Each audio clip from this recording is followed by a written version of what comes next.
sehat yang paling penting. Alhamdulillah. Apa makna Hardiknas ini bagi Bapak? Semangat Ki Hajar Dewantara. Ini yang kita harus ingat semuanya. Bahwa pendidikan itu haruslah memerdekakan manusia. Beliau menyampaikan itu. Dan itu kita harus ingat semuanya. Karena bagi Ki Hajar Dewantara, pendidikan harus memerdekakan kehidupan manusia. Kemerdekaanlah yang menjadi tujuan. Jadi kita di Indonesia dengan berbekal pendidikan, semua orang boleh menjadi apa saja. Ini juga penting, perlu digarisbawahi.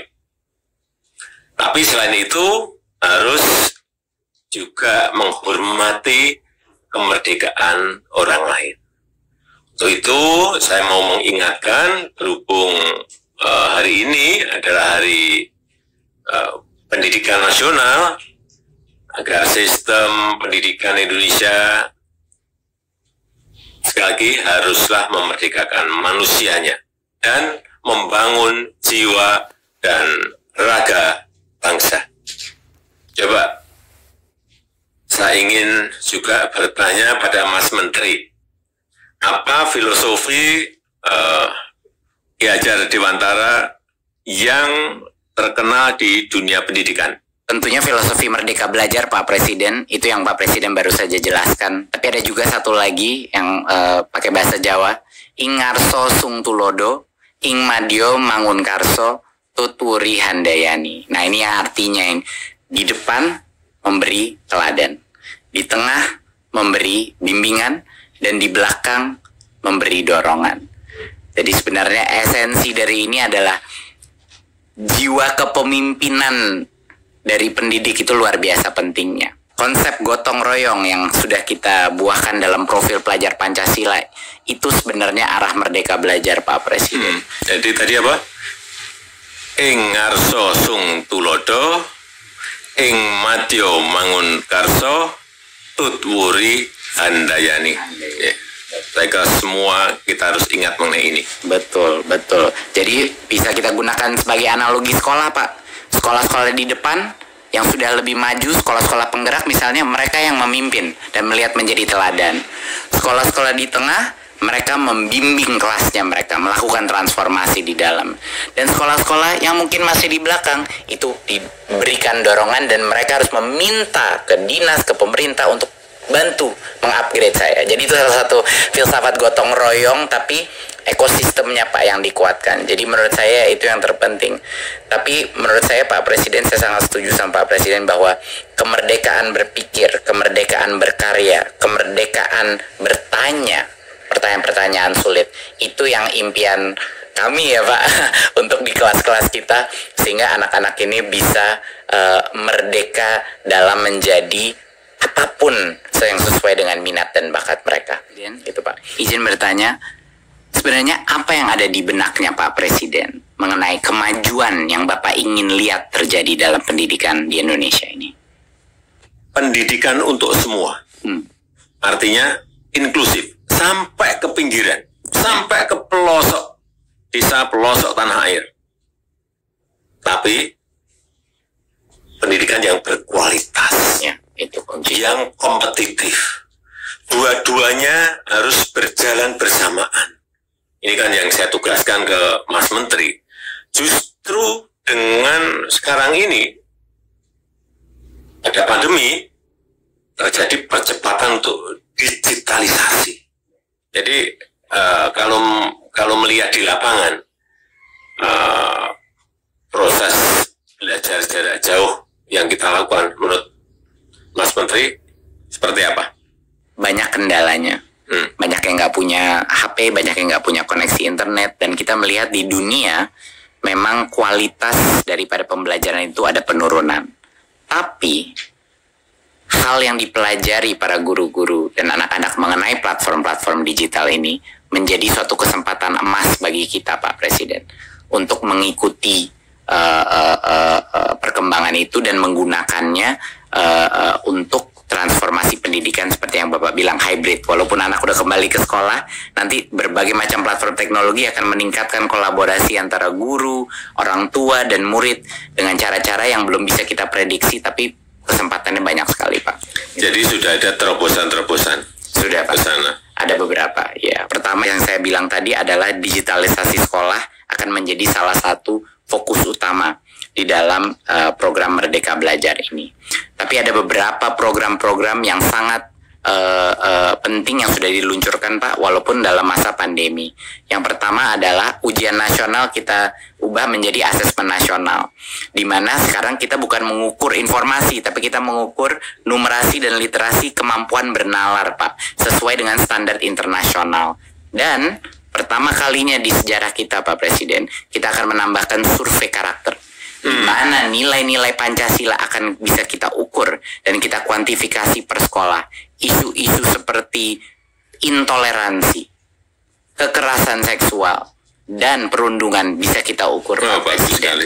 Bagus sekali. Per sekolah, Pak, nanti ada peta-petanya gitu. Bagus sekali. Jadi ini program Big Data, salah satu program Big Data pertama kita, Pak. Bagus Pak sekali. Presiden selalu menagih saya mengenai melakukan digital government. Jadi ini step pertama kita, Pak. Ya, itu lompatan yang ingin kita lakukan kan di situ. Betul, betul, Pak.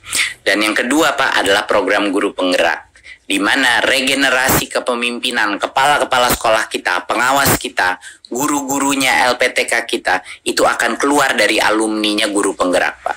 Saya baru aja di Papua, Pak, kemarin luar biasa, sama di Kalimantan Timur, banyak dari guru penggerak yang ikut program baru 5 bulan, nangis-nangis depan saya, Pak Presiden. Mereka nangis karena apa, Pak? Mereka nangis karena menurut mereka program ini membuat mereka menyadari berbagai macam mispersepsi mereka mengenai apa artinya pemimpin di dunia pendidikan, Pak. Jadi strategi kedua kita, Pak, adalah untuk meluncurkan regenerasi kepemimpinan. Kepala-kepala sekolah kita semua bakal alumni dari guru penggerak. Ketiga, Pak, kita transformasi keuangan. Ini yang dengan dukungan Pak Presiden sangat membantu, Pak. Dana BOS yang tadinya suka datang telat, Pak, di daerah, kita nggak lewat pemerintah daerah, langsung transfer ke sekolah, biar kepala sekolahnya nggak perlu nalangin dulu. Biasanya minjem-minjem, Pak, sama orang tua untuk bulan-bulan pertama. Sekarang alhamdulillah transfer langsung. Kedua, kepala sekolah sekarang punya fleksibilitas, Pak, dalam penggunaan dana BOS. Mereka bisa gunain, kadang ada yang kebutuhannya buku, kadang kebutuhannya digital, kadang-kadang kebutuhannya masker. Adapun yang kebutuhannya perahu untuk nyebrangin anak-anak dari pulau sebelah, Pak. Iya, ini kan negara besar ya. Kebutuhan di setiap sekolah, di setiap daerah, di setiap provinsi itu pasti beragam, berbeda-beda. Betul. Jadi nggak bisa, tidak selalu kayak Pak Presiden, waktu saya pernah ngobrol sama Pak Presiden, keseragaman itu belum tentu keadilan. Iya, betul. Itu, Pak. Dan saya mengambil nasihatnya Pak Presiden, lalu kita buat lewat kebijakan. Pak Presiden juga yang mendorong saya waktu itu untuk melakukan transformasi dana BOS Majemuk, Pak Presiden. Kan aneh kan, Pak. Dulu Pak Presiden bilang sama saya, Mas Menteri, ini aneh kok jadi per anaknya di Jakarta sama per anaknya di Papua, di Pulau Maluku. Jadi setelah kita evaluasi, kita ubah, Pak Presiden. Sekarang namanya dana BOS Majemuk. Berdasarkan per anaknya itu berdasarkan indeks kemahalan. Jadi di Papua, di mana bangun ruang kelas itu 3 kali lebih mahal, ngirim buku dari Jakarta bisa 2 kali lebih mahal. Sekarang, Pak, anak-anak di kepulauan di Maluku sama Papua naik dana BOS-nya 40% sampai dengan 100%, Pak Presiden. Ya, itu yang namanya keadilan. Betul. Belum tentu keseragaman adalah keadilan. Bagaimana sekarang, Mas Menteri, mengenai infrastruktur dan teknologi untuk sekolah? Digitalisasi sekolah, Pak, tentunya bekerja sama, berkoordinasi dengan Menkominfo, Pak, untuk memastikan bahwa sekolah menjadi prioritas untuk koneksi internet, Pak. Dari Kemendikbud kami sedang mempersiapkan program distribusi laptop terbesar, Pak, yang pernah terjadi, sehingga anak-anak kita dan guru-guru kita akan bisa mengakses, ya, dan tentunya dengan proyektor dan juga dengan wifi router. Kapan itu? Harapannya dalam 1-2 tahun ke depan banyak sekali sekolah kita, puluhan ribu sekolah kita akan menerima paket-paket laptop, Pak. Dan juga, Pak, beberapa inovasi yang kita lakukan tentunya di Kampus Merdeka dan KIP Kuliah, Pak. Di Kampus Merdeka adalah program yang luar biasa didukung Pak Presiden, adalah untuk membuka opsi bagi perusahaan, bagi NGO-NGO untuk membuat kursus-kursus 1 semester yang akan mendapatkan full SKS bagi anak-anak mahasiswa kita. Jadi sekarang belajar bisa di mana-mana. Iya, sekarang artinya belajar itu bisa dengan siapa saja. Belajar juga bisa di mana saja. Dengan siapapun, bisa dengan perbankan, bisa dengan industri, bisa dengan UKM, semuanya bisa. Benar, setuju sekali Pak. Tapi masalahnya dulu Pak Presiden, jangka waktunya kependekan. Kalau mau magang itu cuma 1-2 bulan Pak. Dan anak-anak kuliahnya masih harus ngambil mata kuliah di universitasnya. Sekarang sudah berubah Pak. Dia akan mendapatkan full 20 SKS di dalam perusahaan tersebut. Jadi dia tidak harus mengorbankan SKS dia dan kapan dia lulus, dan juga disubsidi oleh pemerintah biaya gajinya itu mahasiswa, biaya uang transportnya itu disubsidi Pak oleh pemerintah. Jadi ini kesempatan yang sangat besar bagi perusahaan juga untuk menambahkan talentanya. Itu Pak, kira-kira. Inilah perubahan, inilah transformasi yang kita inginkan. Betul Pak, betul Pak. Dan banyak sekali perusahaan yang semangat Pak. Waktu saya bilang sama perusahaannya, Pak Presiden yang minta partisipasi semua sektor strategis, mereka luar biasa semangat ya Pak, karena ini benar-benar memecahkan masalah mereka juga. Yang kedua Pak adalah KIP Kuliah. Yang kemarin KIP Kuliah baru saja kita melakukan perubahan, bahwa sebelumnya KIP Kuliah itu cuma 2,4 juta Pak per anak. Masalahnya adalah di prodi-prodi yang sangat baik kualitasnya, ada banyak yang UKT-nya di atas 2,4 juta Pak. Jadi banyak sekolah-sekolah kita diskriminasi terhadap anak-anak penerima KIP Kuliah karena rugi universitasnya. Dan barulah kita ubah kebijakannya sehingga kalau prodi A itu bisa sampai dengan 12 juta Pak. Untuk prodi B bisa dengan 4 juta. Jadi ya ini persis sama seperti yang Pak Presiden bilang tadi, kesetaraan belum tentu keadilan. Iya, betul. Sehingga sekarang anak-anak dari Papua atau dari Maluku yang mau masuk ke dalam program yang mahal, misalnya Fakultas Kesehatan, dia bisa tanpa diskriminasi dari universitasnya Pak Presiden. Itu kira-kira Pak, beberapa hal yang memang sudah mendapat dukungan dari Pak Presiden. Bagus. Saya boleh tanya Pak Presiden ke Bapak, tipe pelajar apa sih Pak Presiden ketika masih sekolah dan waktu kuliah dulu Pak? Kalau saya orangnya memang waktu lah itu di SD, SMP, SMA, kemudian di universitas memang tidak mau kalah. Artinya kalau saya melihat teman saya misalnya malam belajarnya 1 jam, saya tahu dia belajar 1 jam, saya belajarnya 2 jam gitu. Habis subuh misalnya teman saya belajar 30 menit, saya 1 jam. Juara 1 misalnya, saya melihat belajarnya malam 2 jam, saya 4 jam ya, misalnya gitu. Tidak mau kalah di situ maksud saya. Waduh.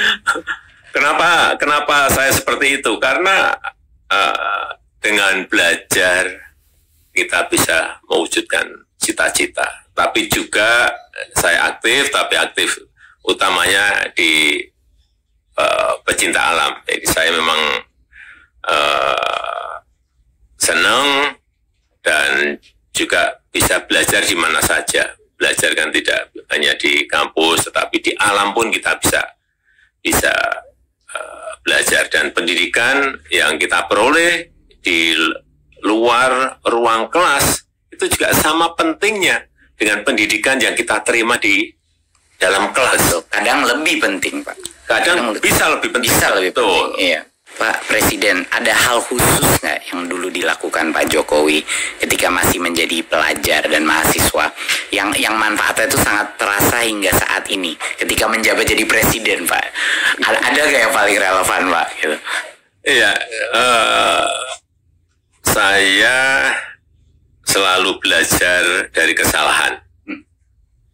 Kemudian juga tidak pernah putus asa.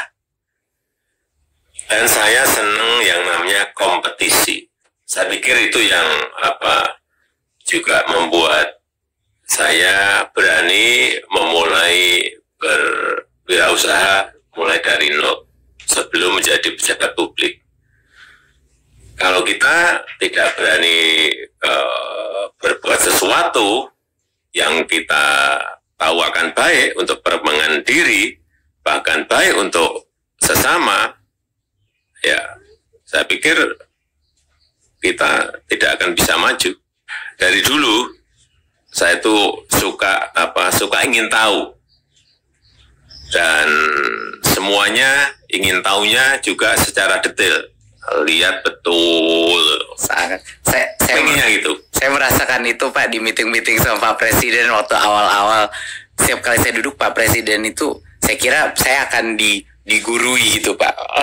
Tapi ternyata Pak Presiden yang menanya begitu banyak pertanyaan dan selalu mencatat. Tapi apa Pak Presiden dari dulu memang seperti itu Pak? Selalu ingin bertanya detail. Iya.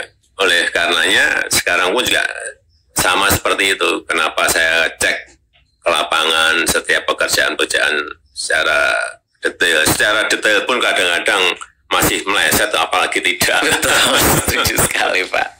Boleh saya tanya Pak Presiden, apakah ada pesan mungkin penyemangat untuk para pendidik dan pelajar di Indonesia di Hari Pendidikan Nasional ini? Jangan berhenti belajar walau sedang pandemi. Justru gunakan untuk belajar sekarang ini secara mandiri dan menjadi pembelajar sejati. Ilmu dari sekolah atau dari kampus itu bisa menjadi suatu saat itu usang, menjadi jadul. Tapi kalau selalu belajar sepanjang zaman, ini akan terus bisa relevan. Artinya memang kita harus belajar terus. Luar biasa, menjadi pembelajar sepanjang hayat ya Pak. Menjadi pembelajar sepanjang hidup, betul. Sangat setuju. Terima kasih Pak Presiden RI Joko Widodo. Banyak sekali pesan Bapak yang tadi menjadi bekal buat saya menjalankan tugas ini. Saya juga harap masyarakat juga dapat terinspirasi oleh kata-kata dan juga sejarahnya Pak Presiden. Sehat selalu Pak Presiden dan semoga lancar menjalankan ibadah di bulan suci ini. Terima kasih, amin. Terima kasih. Podcast saya dengan Bapak Presiden RI. Terima kasih telah menyaksikan, dan pada kesempatan ini saya juga ingin mengucapkan selamat menunaikan ibadah puasa di bulan yang penuh berkah ini. Marilah kita mencapai kemenangan. Mari serentak bergerak, wujudkan Merdeka Belajar. Sekian, wassalamualaikum warahmatullahi wabarakatuh.